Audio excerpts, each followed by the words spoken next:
Hello बच्चों, welcome back to my YouTube channel physics with RSS. और आज हम बात करने वाले हैं इलेक्ट्रिक पोटेंशियल को, उसकी इक्वाटोरियल पे कैसे फाइंड आउट करेंगे और एट ए जनरल पोजीशन या फिर एट एनी पोजीशन जो है एट एनी पॉइंट हम इलेक्ट्रिक पोटेंशियल को कैसे कैलकुलेट करेंगे। इस टॉपिक पे हम जो है आज बात करने वाले हैं। ठीक है, तो ये जो इक्वाटोरियल वाला है छोटा सा डेरिवेशन है, ज़्यादा टाइम नहीं लेगा, लेकिन मेन जो है हमारा वो सेकंड वाला डेरिवेशन है, इसलिए मैंने दोनों को एक साथ कंबाइन कर दिया है। ठीक है ना। अब आप लोगों के दिमाग में एक क्वेश्चन आएगा कि सर एक्सियल पोजीशन पे वाला जो क्या नाम है पोटेंशियल निकालते थे हम लोग, एक डाइपोल दे रखा है, उसकी एक्सियल पोजीशन पे पोटेंशियल निकालना है, वो कैसे निकालेंगे?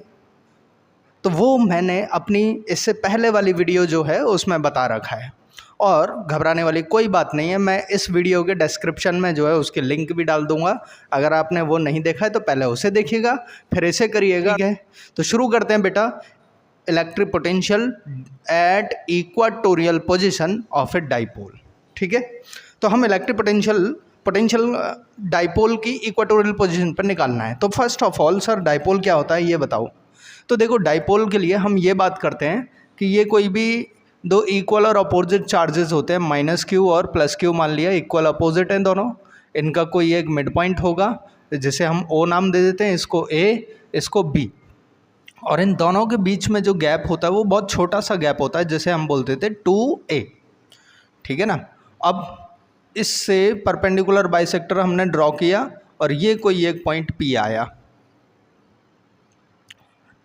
तो पॉइंट P जो है कहाँ पर रखा हुआ है? ये रखा है इक्वाटोरियल पोजीशन पर।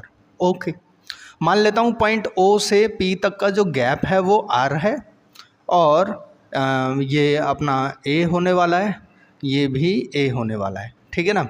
अब यहाँ से इसको ऐसे ज्वाइन कराया और इसको ऐसे ज्वाइन कराया, तो अब ये बताओ कि ये A है, ये R है, क्या ये 90 डिग्री बन रहा है? तो ये एक राइट एंगल ट्राइंगल बन गया AOP, और BOP भी एक राइट एंगल ट्राइंगल है।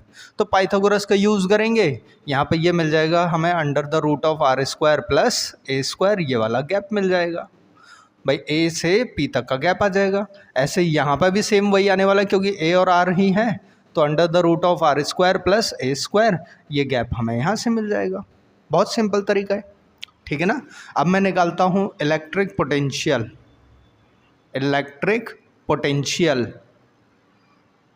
ड्यू टू माइनस का Q चार्ज, नेगेटिव चार्ज की वजह से इलेक्ट्रिक पोटेंशियल क्या होगा? तो potential due to minus Q charge है। तो हम यहाँ पे बात करें पोटेंशियल का जनरल फार्मूला क्या होता था। देखो, जनरल फार्मूले के बारे में बात करूँ तो V is equal to KQ upon R, ये जनरल फार्मूला होता था। मुझे यहाँ पे यही करना है कि Q की जगह पे माइनस Q है तो यहाँ माइनस Q हो जाएगा अपॉन R जो हम यहाँ पे लेते हैं वो माइनस Q चार्ज का पॉइंट P से गैप लेते हैं, और वो हम पाइथागोरस थ्योरम लगा के निकाल चुके थे, under the root of R square plus A square. ये मुझे जो इलेक्ट्रिक पोटेंशियल मिल गया ड्यू टू माइनस का Q चार्ज। अब मैं बात करूँ electric potential due to plus Q charge. अब प्लस Q चार्ज की वजह से निकालूंगा तो potential at P due to Q, तो ये बन जाएगा हमारा क्या, KQ अपॉन डिस्टेंस, तो अब भी वही है under the root of R square plus A square. अब मुझे तो निकालना है इक्वाटोरियल पोजीशन P पे, मतलब नेट पोटेंशियल जो है मुझे निकालना है। तो मैं क्या करूँगा, नेट पोटेंशियल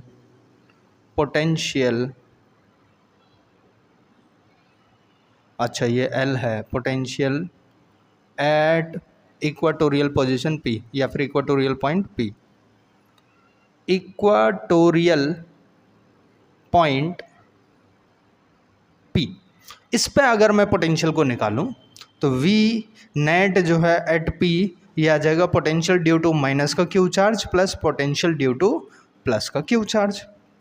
अब माइनस के Q चार्ज की वजह से पोटेंशियल कितना है? देखो, पोटेंशियल एट P अगर मुझे निकालना है तो माइनस के लिए आ जाएगा माइनस का KQ upon under the root of R square plus A square. ठीक है ना। प्लस दूसरा जो पोटेंशियल था प्लस Q चार्ज की वजह से था, तो प्लस का KQ upon under the root of R square plus A square. अब ये देखो, ये दोनों ही क्वांटिटी सेम है, बट एक पॉजिटिव है और एक नेगेटिव है, इसलिए ये दोनों आपस में एक दूसरे को कैंसिल आउट करेंगे और पोटेंशियल एट पी जो है इक्वाटोरियल पोजीशन पे कितना आ जाएगा हमारा, 0 आ जाएगा। इस टाइप से हम इस पोटेंशियल को जो है फाइंड आउट कर लेंगे, ठीक है ना। तो पोटेंशियल जो है इक्वाटोरियल पोजीशन पे कितना होता है हमारा, 0 होता है। ओके, अब मुझे क्या निकालना है कि electric potential due to a dipole at any position, किसी भी पोजीशन पे। अब की बार एक्सियल के बारे में बात नहीं कर रहा है, इक्वाटोरियल के बारे में भी बात नहीं कर रहा है, वो कह रहा है एनी पोजीशन पे हमें फाइंड आउट करके बताना है।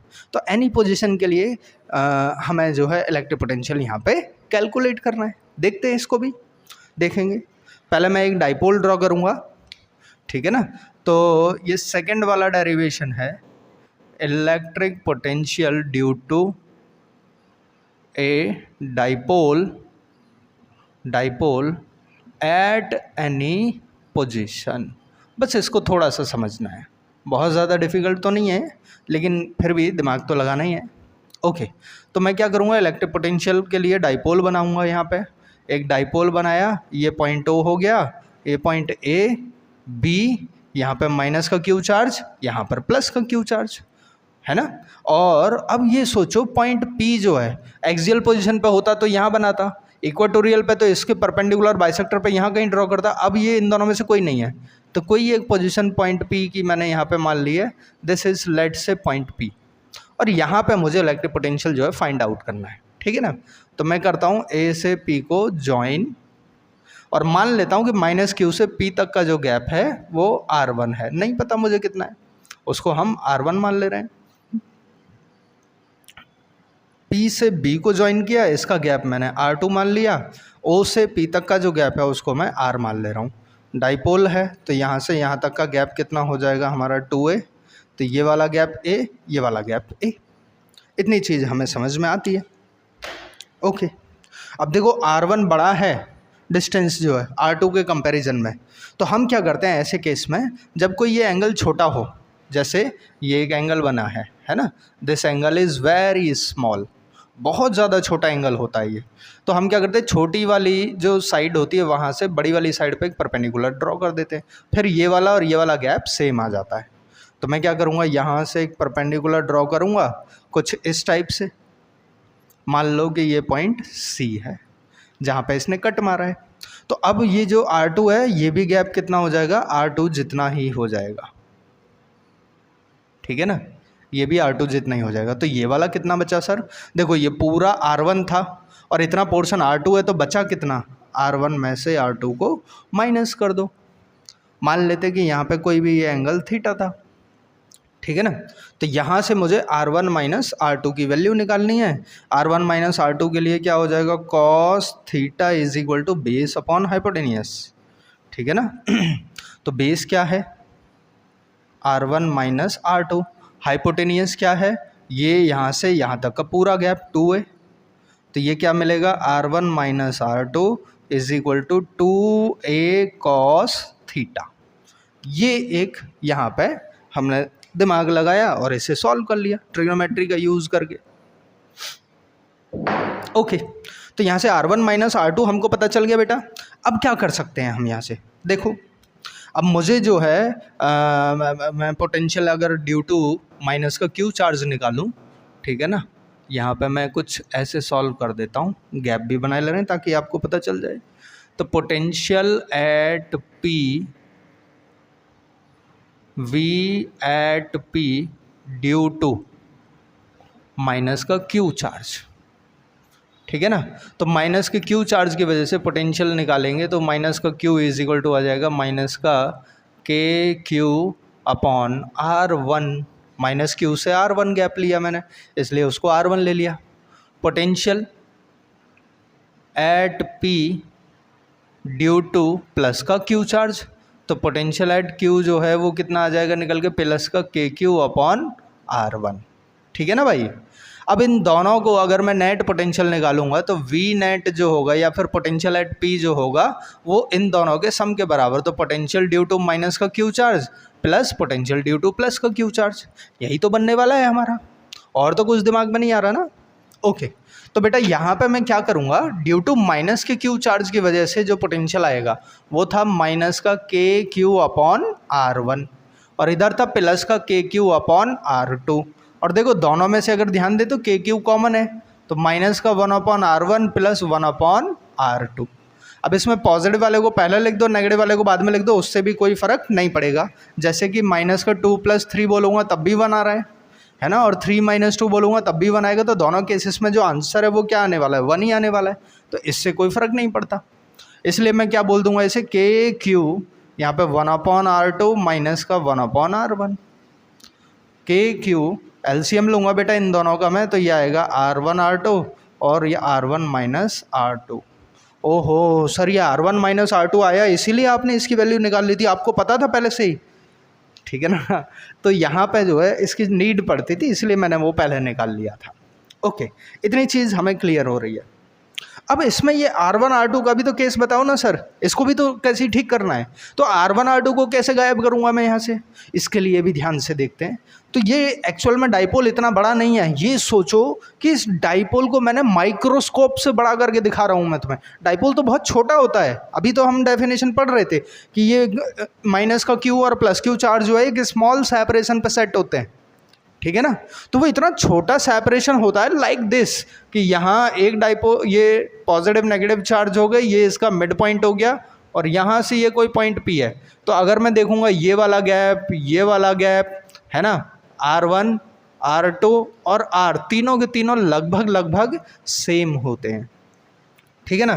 तो नियर अबाउट सेम होते हैं, तो हम क्या बोल देंगे यहाँ से कि जो R1 है, ठीक है ना, और R1 × R2 near about is equal to हो जाएगा R² के, क्योंकि ये भी R है ये भी R है, R × R क्या होगा, R²। Near about, exact R² नहीं होगा, नियर अबाउट R होगा, ठीक है ना। तो यहाँ पे मैं क्या रखने वाला हूँ, तो ये बनेगा के क्यू और R1 - R2 के लिए मैं रखने वाला हूँ 2a cos थीटा अपॉन में R², ठीक है ना। अब ज़रा यहाँ पे आ जाओ, सर ये क्या है, Q × 2a। Q × 2a को हम डाइपोल मोमेंट बोल रहे थे, जैसे हम P से डिनोट कर रहे थे, है ना। तो पोटेंशियल एट P जो हमें मिलेगा वो मिलेगा के P cos थीटा टोटल के अपॉन में आ जाएगा R² और K की वैल्यू पुट कर दूंगा तो पोटेंशियल एट P मिलने वाला है 1/4πε0। यहाँ पे बनेगा P cos theta upon R²। This is the general formula at any general position. किसी भी जनरल पोजीशन के लिए जो जनरल फार्मूला होगा वो कितना आ जाएगा, ये आ जाएगा मेरा, ठीक है ना। अब इसे वेक्टर फॉर्म में भी लिख सकते हैं क्या, यस, इसको वेक्टर फॉर्म में भी लिख सकते हैं। कैसे लिखेंगे सर, तो ये आ जाएगा V एट P जो होगा ये 1/4πε0 हो जाएगा, ये P वेक्टर हो जाएगा dot R cap upon R², ये इसकी वेक्टर फॉर्म हो जाएगी। तो ऐसे करके हम जनरल पोजीशन पर भी इलेक्ट्रिक पोटेंशियल को कैलकुलेट कर सकते हैं। बस यहाँ पे यही थोड़ा सा दिमाग लगाना था हमें कि R1 - R2 जो है कैसे निकालेंगे, ट्रिग्नोमेट्री का यूज़ करके मैंने इसको निकाल दिया है।